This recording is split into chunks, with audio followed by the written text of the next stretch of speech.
Shalom, selamat datang di ibadah online GBI Petukangan House of Happiness. Untuk info persembahan, baik itu perpuluhan, persembahan umum, dan persembahan ucapan syukur, serta diakonia, dapat Bapak Ibu lihat di layar saat ini.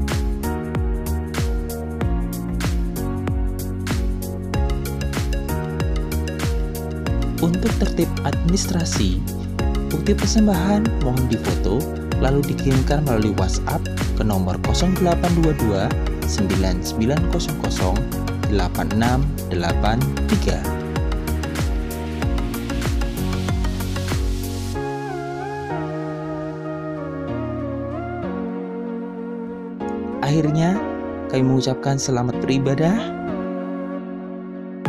Tuhan Yesus memberkati.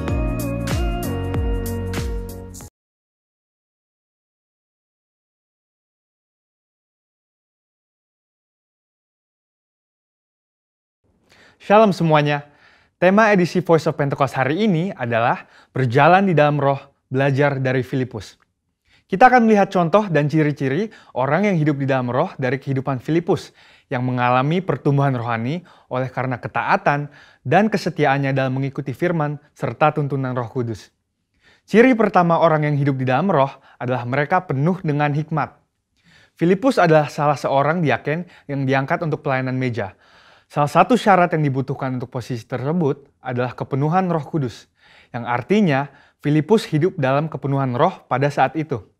Hal ini penting bagi orang percaya karena orang yang dipenuhi Roh Kudus akan menjadi orang yang efektif di dalam pelayanan sesuai dengan kebutuhan yang ada. Ketika hikmat diperlukan, maka Roh Kudus akan mengaruniakan. Ketika keberanian diperlukan, hal itu pun akan disediakan. Ketika kuasa kesembuhan atau mengusir roh jahat diperlukan, maka kuasa itu juga akan dinyatakan. Ketika kita penuh dengan hikmat, Roh Kudus akan menuntun dan membimbing kita sehingga apapun yang kita perbuat akan dibuatnya berhasil dan sesuai dengan rencananya. Ciri kedua orang yang hidup di dalam roh adalah mereka memberitakan Injil dengan kuasa. Setelah Stefanus dirajam oleh orang-orang di Yerusalem, aniaya yang lebih luas mulai terjadi di kalangan murid-murid Tuhan Yesus. Dan banyak dari mereka yang melarikan diri keluar Yerusalem, termasuk Filipus. Kisah para Rasul 8 ayat 5 menceritakan bagaimana Filipus pergi ke suatu kota di Samaria untuk memberitakan Injil di sana. Saya percaya karena Filipus bergaul karib dengan Tuhan, dia terus merasakan dorongan dari Roh Kudus untuk memberitakan keselamatan bagi orang lain di setiap kesempatan yang ada. Hal tersebut merupakan karya Roh Kudus dalam hati orang percaya. Singkat cerita, orang-orang di Samaria percaya kepada berita yang disampaikan oleh Filipus. Mereka membuka hati dan Roh Kudus pun bekerja dan menjamah setiap orang yang mendengar hingga hati mereka berbalik kepada Tuhan. Dalam pemberitaan Injil itu, juga terjadi manifestasi kuasa Allah dengan kesembuhan dan kelepasan yang luar biasa. Banyak orang dilepaskan dari roh-roh jahat dan disembuhkan, termasuk yang lumpuh dan timpang. Kuasa Roh Kudus dinyatakan secara luar biasa. Hal ini menggenapi apa yang Tuhan Yesus katakan bahwa tanda-tanda heran dan mujizat akan terjadi di dalam pelayanan murid-murid Tuhan Yesus. Melalui kejadian ini, kita bisa melihat bahwa Filipus yang bergaul intim dengan Tuhan dipakai menjadi alat Tuhan yang efektif dalam membawa Injil keselamatan. Kuasa Tuhan sungguh dinyatakan bagi orang-orang yang bergaul intim dengan Roh Kudus. Ciri ketiga orang yang hidup di dalam roh adalah mereka mentaati Tuhan dengan segenap hati. Suatu hari ketika Filipus sedang di tengah pelayanan yang terus berkembang di Samaria, Tuhan mengutus satu malaikat untuk membawa pesan untuk dia. Kisah para Rasul 8 ayat 26 berkata, "Kemudian berkatalah seorang malaikat Tuhan kepada Filipus. Katanya, bangunlah dan berangkatlah ke sebelah selatan, menurut jalan yang turun dari Yerusalem ke Gaza. Jalan itu jalan yang sunyi." Dibutuhkan ketaatan yang besar untuk melakukan perintah Tuhan dengan kondisi seperti Filipus pada waktu itu. Filipus bisa saja berpikir bahwa pelayanannya masih sangat dibutuhkan di Samaria, atau belum ada orang lain yang bisa menggantikannya untuk melayani di sana. Namun, Filipus memilih untuk taat dan pergi ke tempat di mana Tuhan memerintahkan.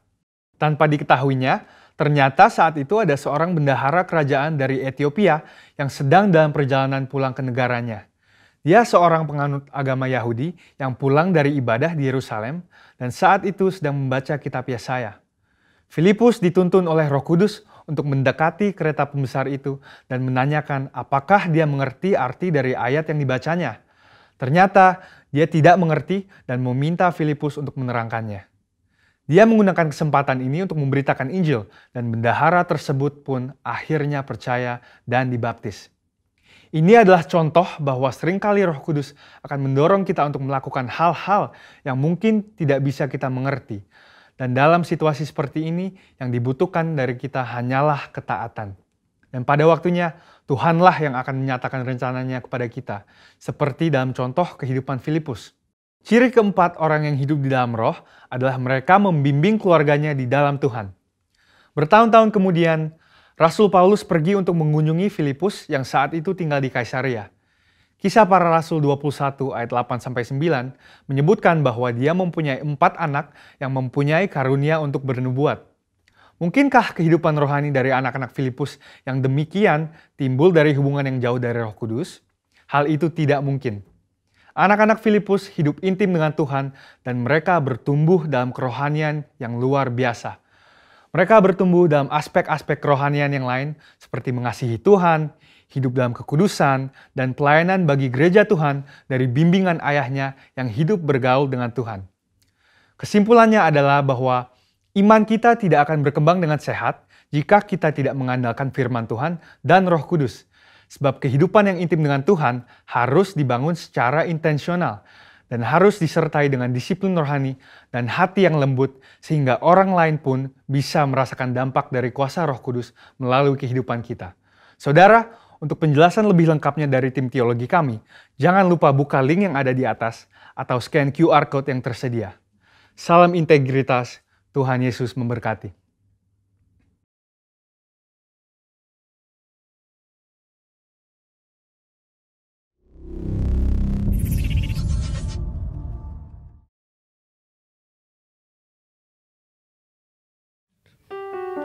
Mazmur 91 dalam lindungan Allah. Orang yang duduk dalam lindungan yang maha tinggi dan bermalam dalam naungan yang maha kuasa akan berkata kepada Tuhan, tempat perlindunganku dan kubu pertahananku, Allahku yang kupercayai. Sungguh dialah yang akan melepaskan engkau dari jerat menangkap burung, dari penyakit sampar yang busuk. Dengan kepaknya ia akan melindungi engkau. Di bawah sayapnya engkau akan berlindung, kesetiaannya ialah perisai dan pagar tembok. Engkau tak usah takut terhadap kedahsyatan malam, terhadap panah yang terbang di waktu siang, terhadap penyakit sampar yang berjalan di dalam gelap, terhadap penyakit menular yang mengamuk di waktu petang. Walau 1.000 orang direbah di sisimu dan 10.000 di sebelah kananmu, tetapi itu tidak akan menimpa engkau. Engkau hanya menontonnya dengan matamu sendiri dan melihat pembalasan terhadap orang-orang fasik. Sebab Tuhan ialah tempat perlindunganmu, yang maha tinggi telah kau buat tempat perteduhanmu. Malapetaka tidak akan menimpa kamu, dan tulah tidak akan mendekat kepada kemahmu. Sebab malaikat-malaikatnya akan diperintahkannya kepadamu untuk menjaga engkau di segala jalanmu. Mereka akan menantang engkau di atas tangannya, supaya kakimu jangan terantuk kepada batu. Singa dan ular tedung akan kau langkahi, engkau akan menginjak anak singa dan ular naga. Sungguh hatinya melekat kepadaku, maka aku akan meluputkannya. Aku akan membentenginya sebab ia mengenal namaku. Bila ia berseru kepadaku, aku akan menjawab. Aku akan menyertai dia di dalam kesesakan. Aku akan meluputkannya dan memulihkannya. Dengan panjang umur akan kukenyangkan dia, dan akan kuperlihatkan kepadanya keselamatan daripadaku.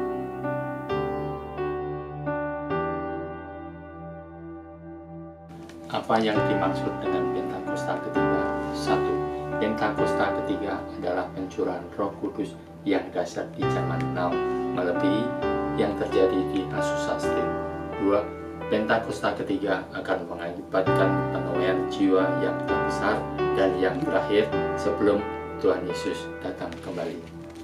3. Pentakosta ketiga akan membangkitkan generasi Yeremia, yaitu anak-anak muda yang dipenuhi Roh Kudus, cinta mati-matian kepada Tuhan Yesus, tidak kompromi terhadap dosa, akan bergerak untuk memenangkan jiwa. keempat, Pentakosta ketiga lahir di Indonesia yang bergerak ke bangsa-bangsa. Gerakan ini dari timur ke barat dan akan kembali ke Yerusalem. 5. Pentakosta ketiga akan memberikan kuasa untuk menyelesaikan amanat agung. Setelah itu Tuhan Yesus datang kembali.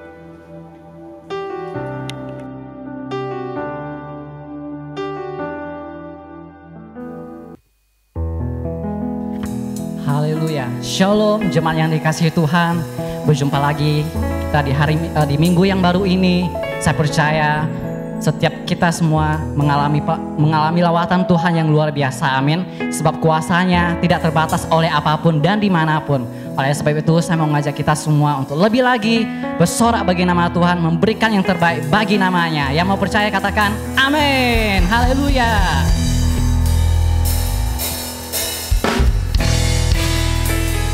Mari saya mau ngajak kita semua untuk lebih lagi menari bersuka bagi nama Tuhan. Haleluya.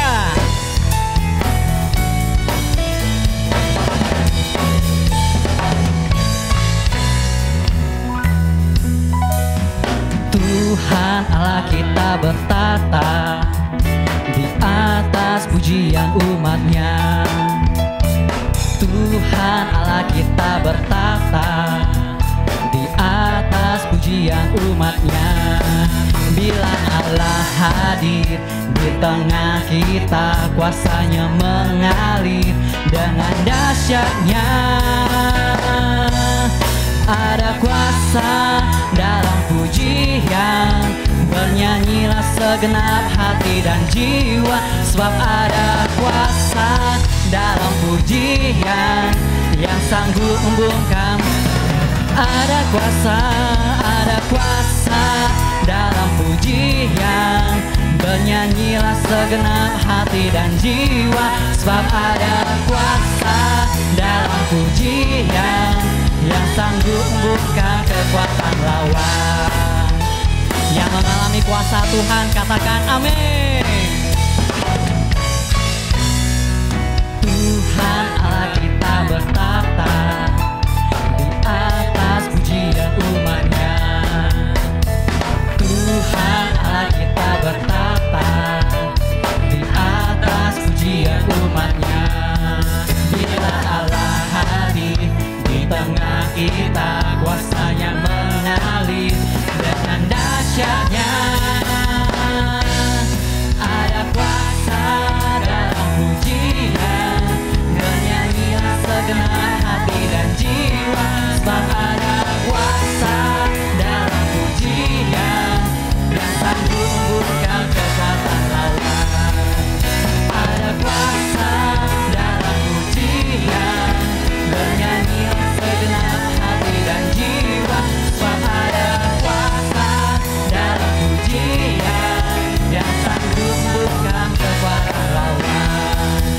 Ada kuasa dalam pujian, bernyanyilah segenap hati dan jiwa. Sebab ada kuasa dalam pujian yang sanggup membungkam kekuatan lawan.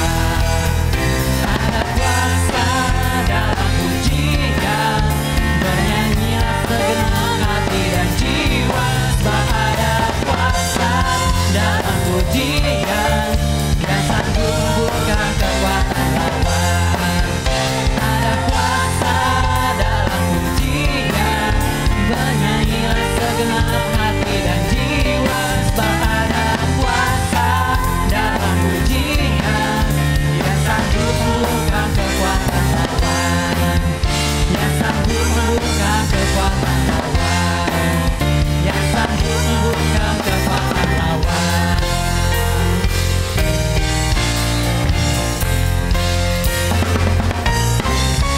Ada kuasa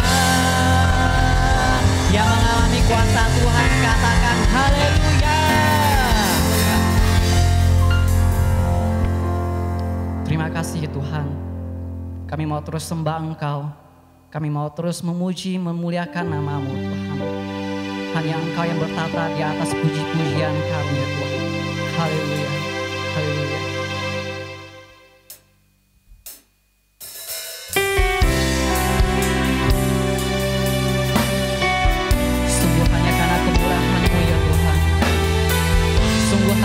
kebaikan-Mu Tuhan. Haleluya, terima kasih.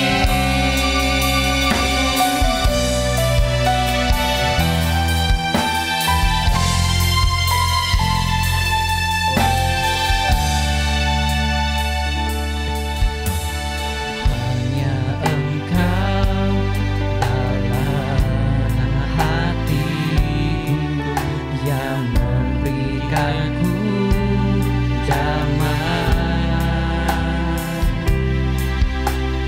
Tiada kasih yang ada di dunia seperti kasih yang Kau berikan. Maka jiwaku pun memuji aman di baitmu.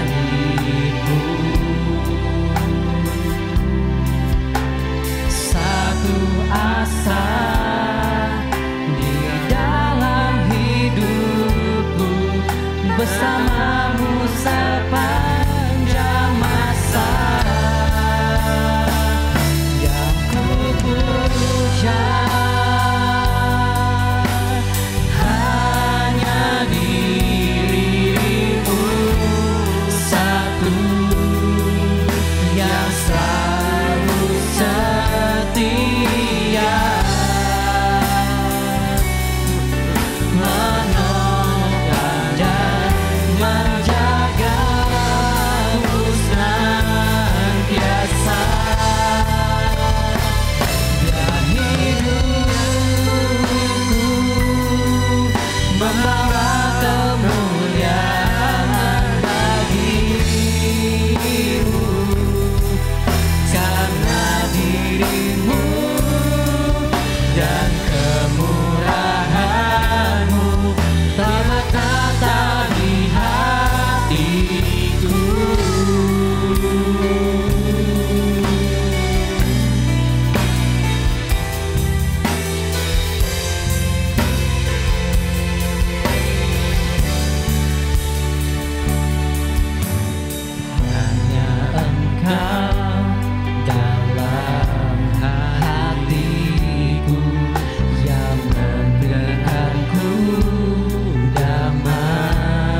senantiasa.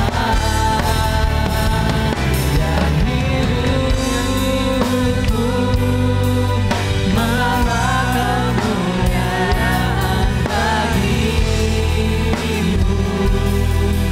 karena dirimu dan kemurahan-Mu tak berkata di hatiku.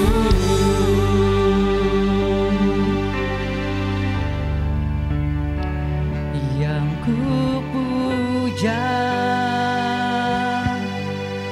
hanya dirimu satu, yang selalu setia menopang dan menjagaku senantiasa. Biar hidupku membawa kemuliaan bagimu, karena dirimu dan kemurahan-Mu tak bertata di hatiku.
nyatakan kuasa-Mu di tempat ini, nyatakan kemuliaan-Mu,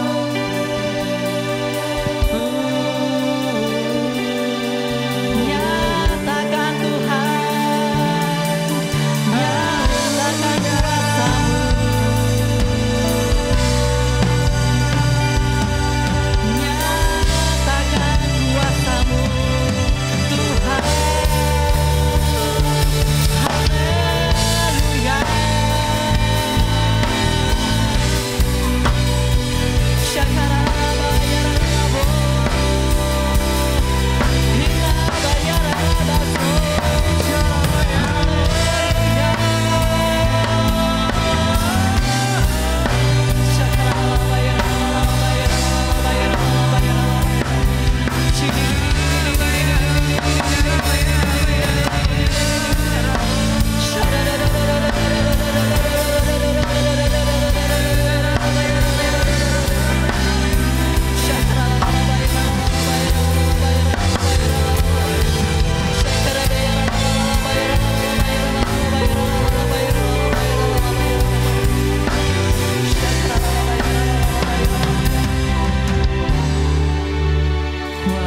Kuasanya dicurahkan, berkatnya dilimpahkan, penuaian besar sungguh terjadi.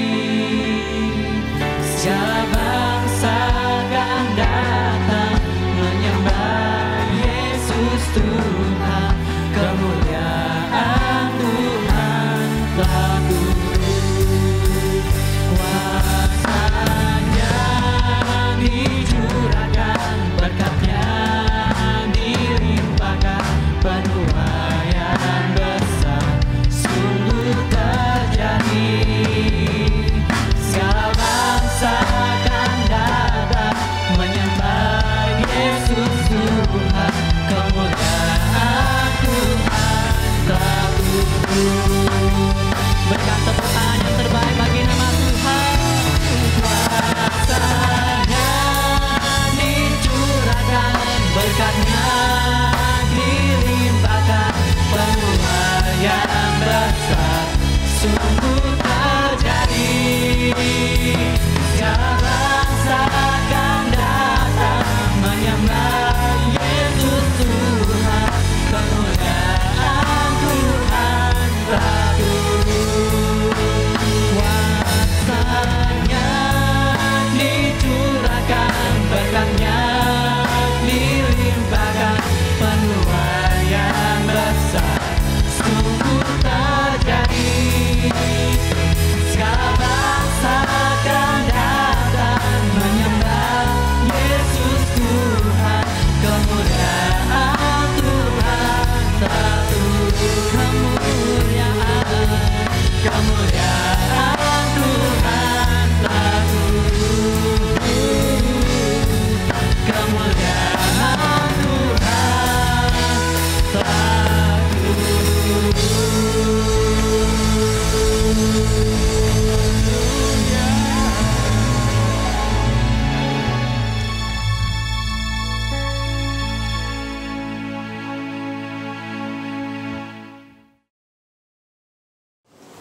Saudara-saudara yang dikasihi Tuhan kita Yesus Kristus,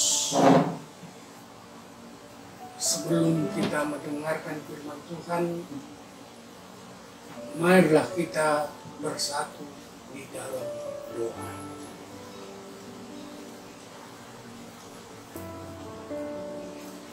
Allah Bapa kami yang bertahta di dalam kerajaan surga,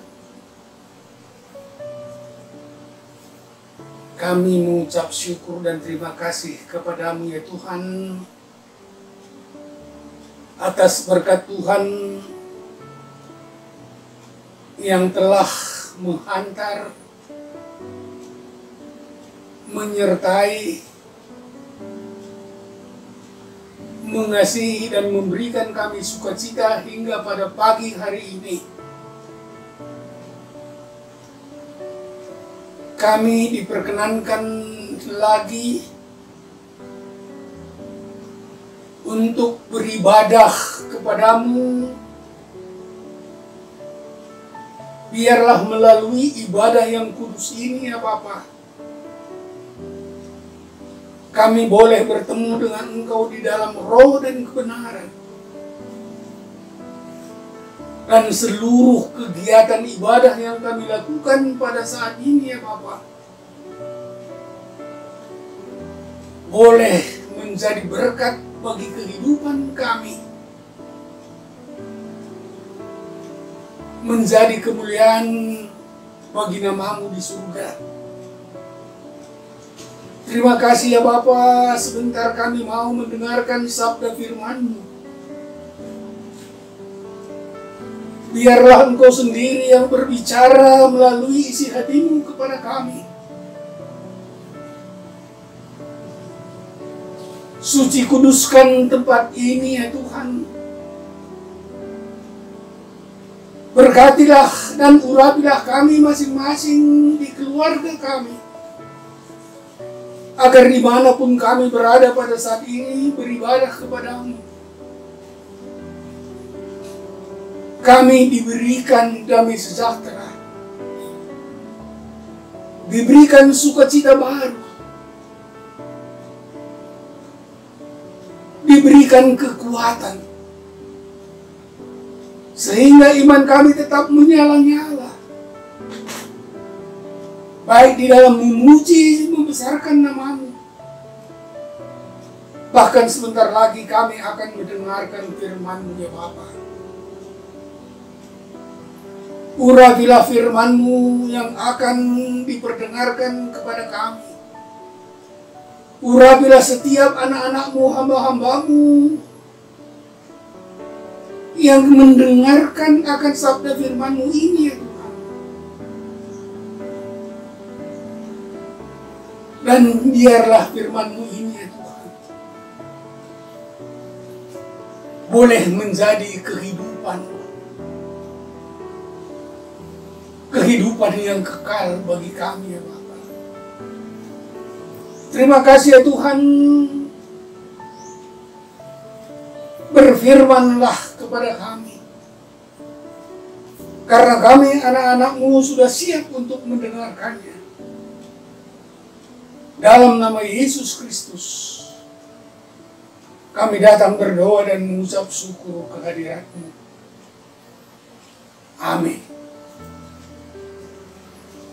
Saudara-saudara yang terkasih di dalam nama Tuhan kita Yesus Kristus,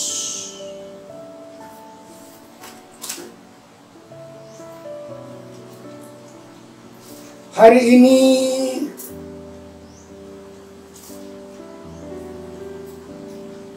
firman Tuhan akan diambil dari Amsal pasal yang ketiga, ayat yang ke-11 dan yang ke-12. Demikianlah firman Tuhan. Hai anakku, janganlah engkau menolak didikan Tuhan, dan janganlah engkau bosan akan peringatannya. Karena Tuhan memberi ajaran kepada yang dikasihinya, seperti seorang ayah kepada anak yang disayangi. Demikianlah firman Tuhan. Berbahagialah orang yang mendengarkan firman Tuhan, lebih-lebih bagi orang yang melakukannya di dalam hidupnya. Dari Amsal pasal 3 ayat 11 dan 12 tersebut, saudara-saudara, tema renungan kita berbunyi 4 langkah mengapa Allah mengizinkan masalah dan kesukaan. Sekali lagi, 4 langkah mengapa Allah mengizinkan masalah dan kesusahan. Saudara-saudara yang dikasihi Tuhan kita Yesus Kristus, sudah setahun lamanya, saudara-saudara, negara kita mengalami atau berada dalam situasi dan kondisi pandemi. Oleh karena adanya virus corona yang ada di setiap wilayah negara kita. Kita tahu, saudara-saudara, virus corona tersebut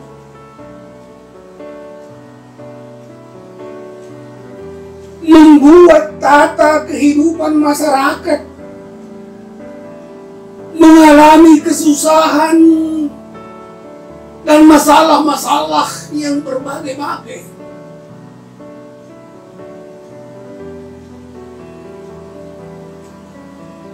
Masyarakat dalam tanda kutip dipaksa untuk merubah kebiasaan hidup yang lama kepada kebiasaan hidup yang baru.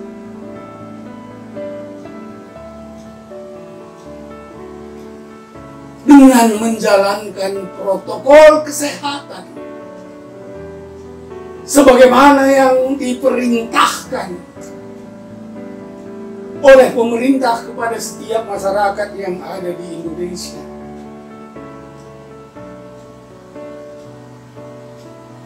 Dalam hal ini,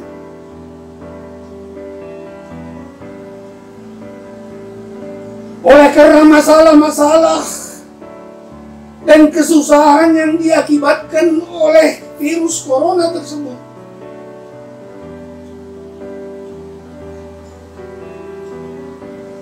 hal ini berdampak juga kepada terjadinya krisis ekonomi, krisis sosial, dan krisis-krisis yang lain yang dialami oleh masyarakat karena kegiatan-kegiatan yang ada di tengah-tengah kehidupan masyarakat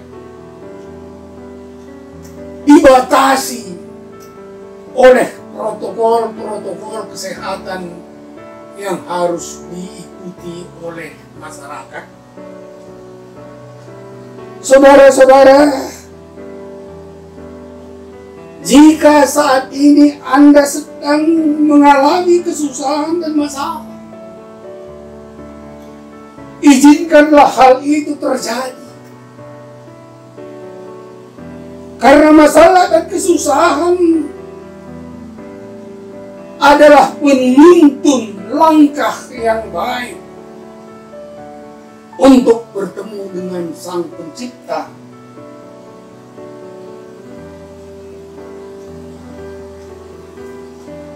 Agar kita dapat menikmati dan merasakan kasih setia Allah bagi kita yang mengalami masalah dan kesusahan. Jadi dapatlah dikatakan, saudara-saudara, bahwa pesuruh Allah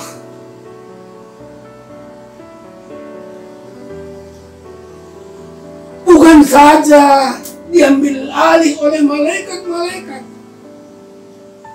tetapi juga boleh melalui kesusahan, melalui kesengsaraan dan masalah-masalah yang timbul, yang akan dan sedang dialami oleh kita masyarakat Indonesia. Oleh karena itu, saudara-saudara,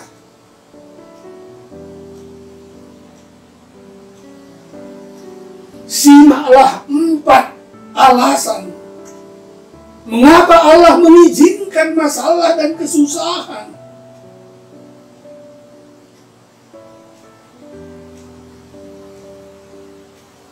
mewarnai kehidupan kita yang sudah ada 1 tahun dan mungkin untuk masa-masa yang akan datang ini.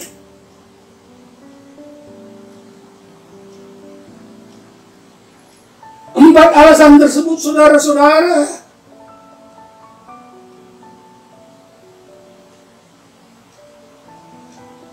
akan mewarnai kehidupan kita di tengah-tengah masyarakat. Yang pertama, saudara-saudara, Allah mengizinkan masalah dan kesusahan untuk menuntun kita mengenal Allah dan kasih-Nya yang dalam, yang luas, dan yang ajaib. Saya ulangi, yang pertama, saudara-saudara, Allah mengizinkan masalah dan kesusahan untuk menuntun kita mengenal Allah dan kasih-Nya yang dalam, yang luas, dan yang ajaib, saudara-saudara. Cerita Naomi dan keluarganya yang tertera di dalam Rut 1 adalah merupakan contoh nyata dari kebenaran ini. Naomi dan keluarganya mengalami kesusahan-kesusahan di negeri Moab, tempat mereka yang baru setelah keluar dari Betel.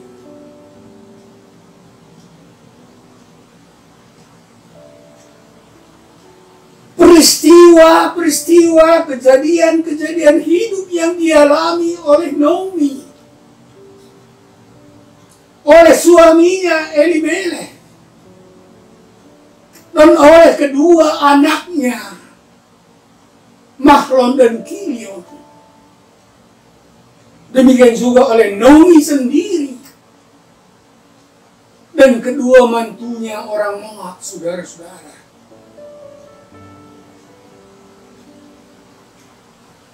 Dapat dikatakan bagi Naomi masalah dan kesengsaraan, peristiwa-peristiwa duka yang dialami oleh mereka, membuat Naomi tahu, sadar, dan lebih mengenal Allah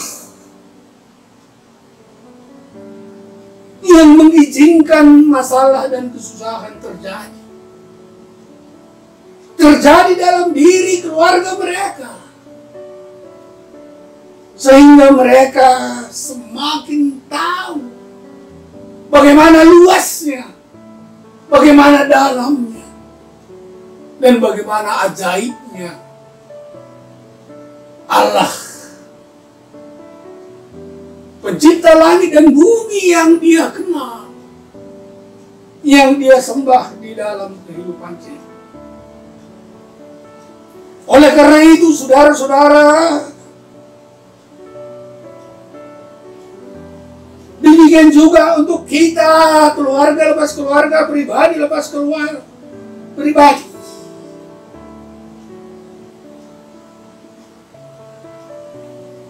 Di dalam kehidupan ini, kalau kita alami kesusahan, kalau kita alami penderitaan, kalau kita sedang mengalami cobaan-cobaan yang begitu besar, janganlah keraskan hati kita, saudara-saudara.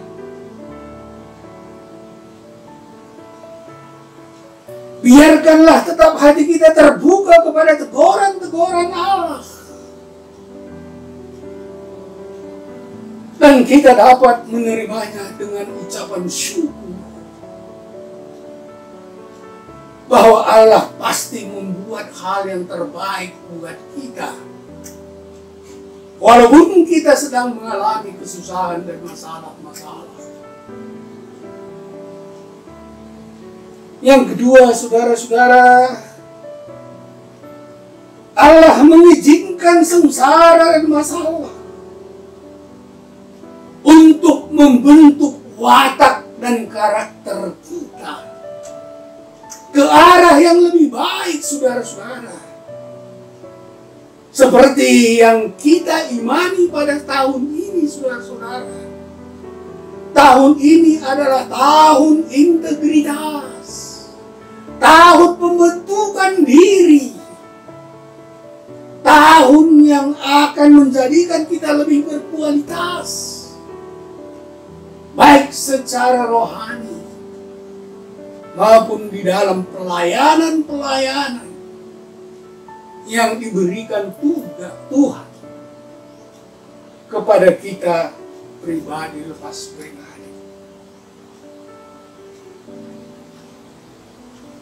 Tuhan mengizinkan ini terjadi, kesusahan, penderitaan, masalah terjadi untuk membentuk watak dan karakter kita, saudara-saudara. Di dalam tahun integritas ini, saudara-saudara, tujuan akhir adalah agar kita sama seperti Kristus.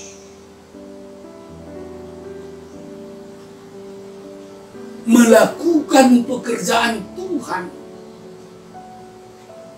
seperti Yesus lakukan semasa hidupnya. Kembali kepada cerita tadi, saudara-saudara.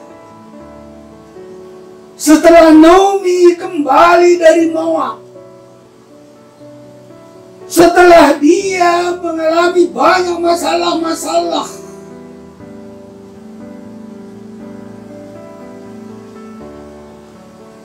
oleh karena masalah-masalah dan kesusahan yang dia alami, saudara-saudara,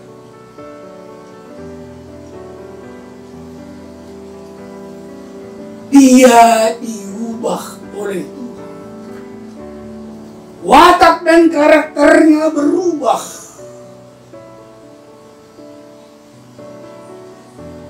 Pulang dari Moab, dia sudah memiliki kerendahan hati yang luar biasa.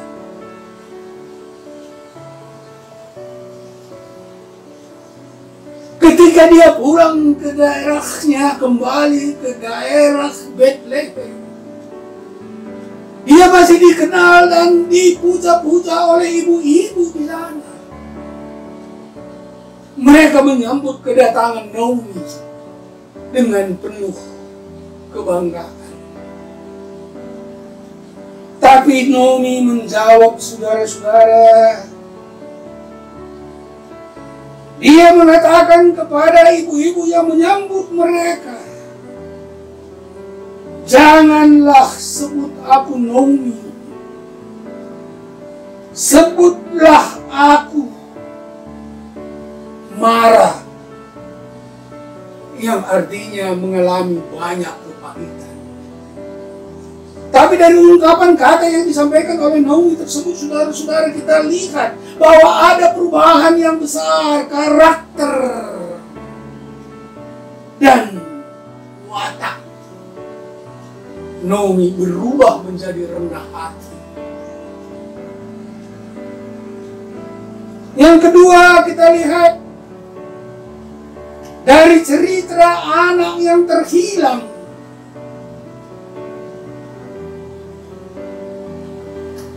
Ketika dia mengalami kesusahan di negeri orang setelah uangnya habis dipoya-poyakan dengan orang-orang yang tidak benar,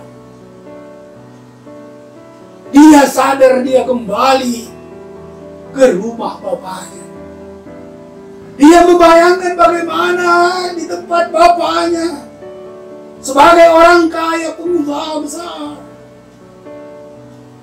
banyak karyawan-karyawannya yang bekerja untuk bapaknya. Jadi ketika suatu waktu anak terhilang itu kembali ke rumah bapak, ia begitu rendah hati dan berkata, aku tidak layak lagi disebut anak Bapa. Jadikanlah aku sebagai salah seorang upahan Bapa. Inilah yang diungkapkan oleh anak bungsu yang terbilang itu, saudara-saudara. Ini terjadi. Perubahan watak dan karakter anak bungsu ini sebagai anak orang kaya berubah, diubah oleh situasi dan kondisi, kesusahan dan masalah-masalah yang dialaminya di negeri orang. Setelah uang hartanya habis, disalahgunakan di tempat negeri orang lain. Saudara-saudara, dengan terbentuknya watak dan karakter kita,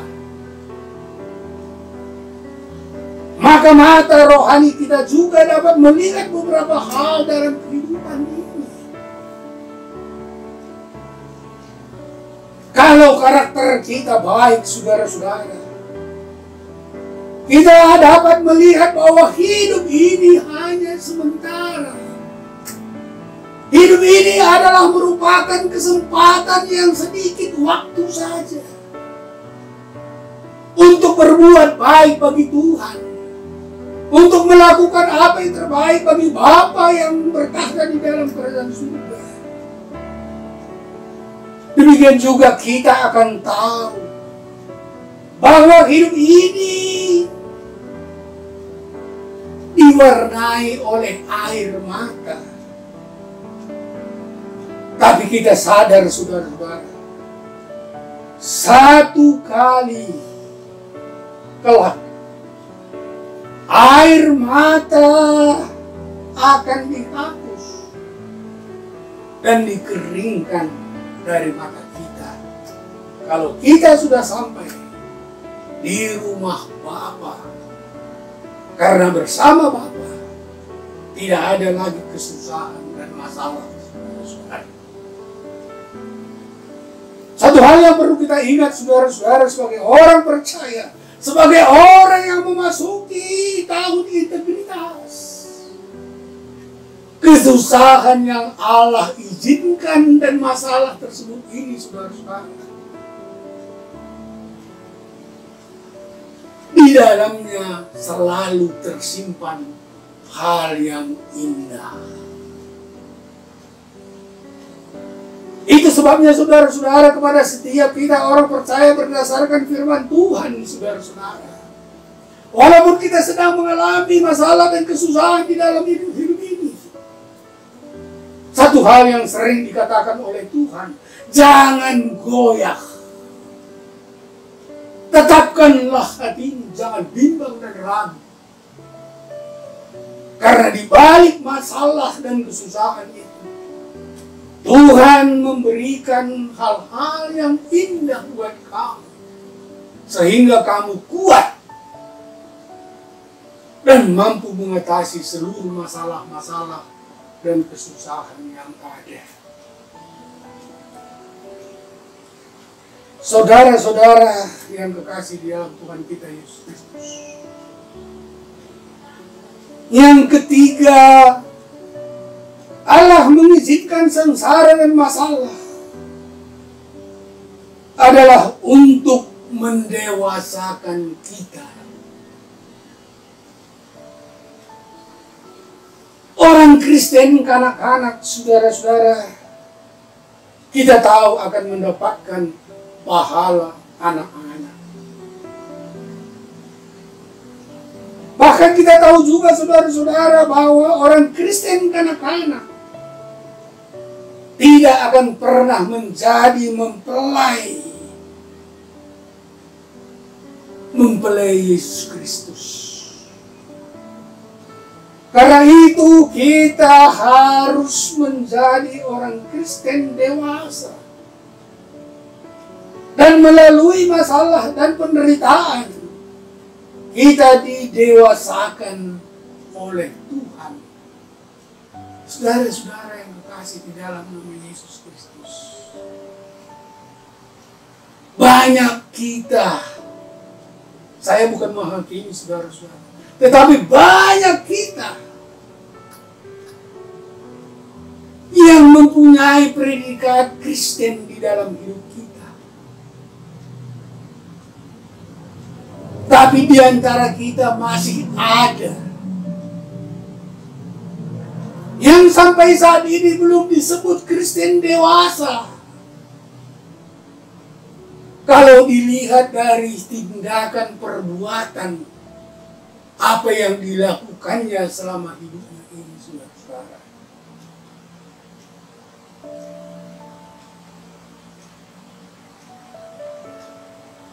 Karena itu kita harus menjadi orang Kristen dewasa. Dan melalui masalah dan penderitaan yang sedang kita alami, kita akan lebih didewasakan untuk menjadi layak menjadi mempelai pengantin Yesus Kristus yang sebentar lagi akan segera datang menyambut kita di awan-awan permai. Sebagai orang Kristen yang dewasa, marilah kita mempersiapkan diri. Mempersiapkan minyak yang cukup. Karena kedatangan Yesus tidak kita ketahui kapan dan waktunya. Tapi yang penting saudara-saudara, kita siap. Kapan saja dia datang, kita siap menyambut dia. Karena minyak dan lampu kita standby, siap sedia menyambut dia dengan sukacita di dalam kehidupan ini. Jadilah orang Kristen yang dewasa, yang benar-benar berguna. Karena biasanya orang Kristen yang dewasa lah yang akan dapat menjadi berkat bagi orang lain. Orang Kristen dewasa lah yang akan dapat menjadi terang, menjadi garam di tengah-tengah dunia ini. Sehingga apa yang gereja kita canangkan belakangan ini, saudara-saudara, dalam rangka menyambut dan mempersiapkan diri menerima kedatangan Yesus kedua, kita harus standby setiap saat menyelesaikan amanat agung yang dipercayakan kepada kita, saudara-saudara. Yang keempat, yang terakhir, saudara-saudara, Allah mengizinkan sengsara dan masalah karena Ia memperlakukan kita sebagai anak-anaknya.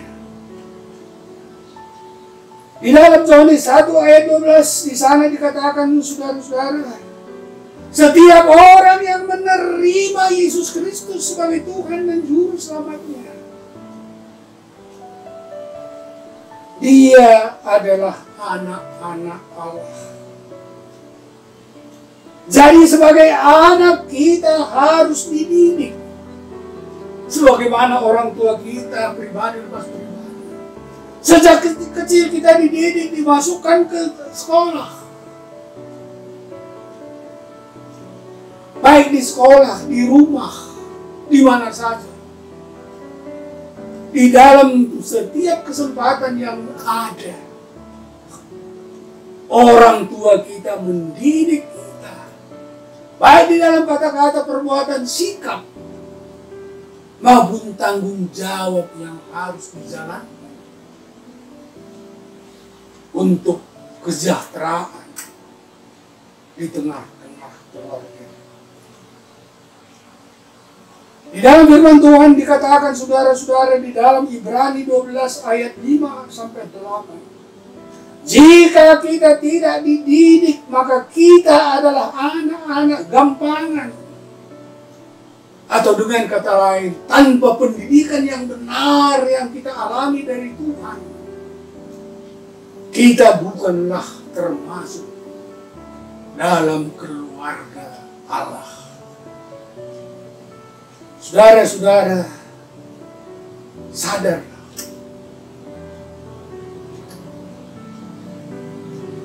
Di luar Allah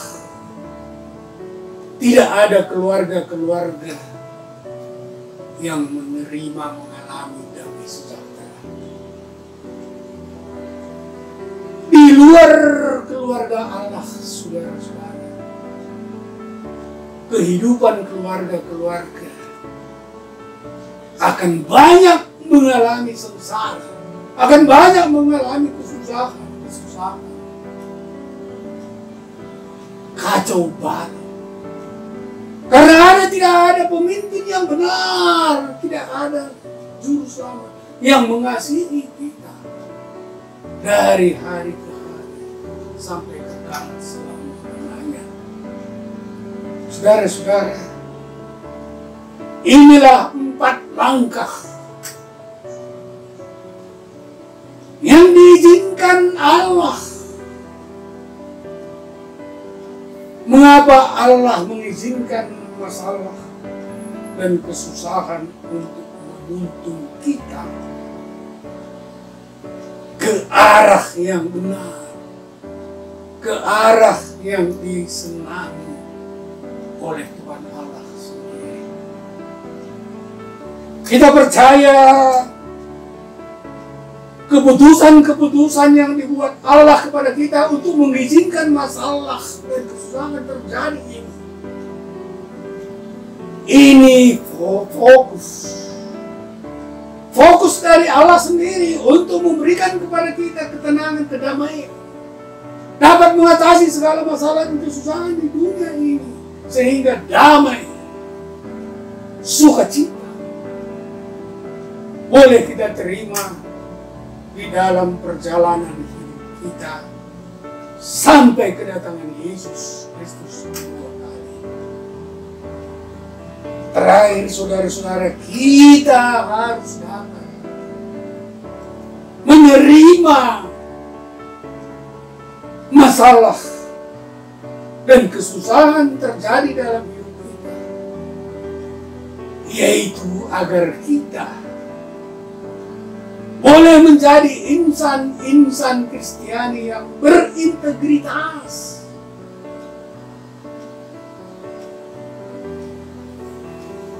yang menjadi kebanggaan dan kesenangan Tuhan, yang memberikan kita sukacita di tengah-tengah dunia ini. Amin. Mari kita berdoa. Allah yang bertakhta di dalam kerajaan surga,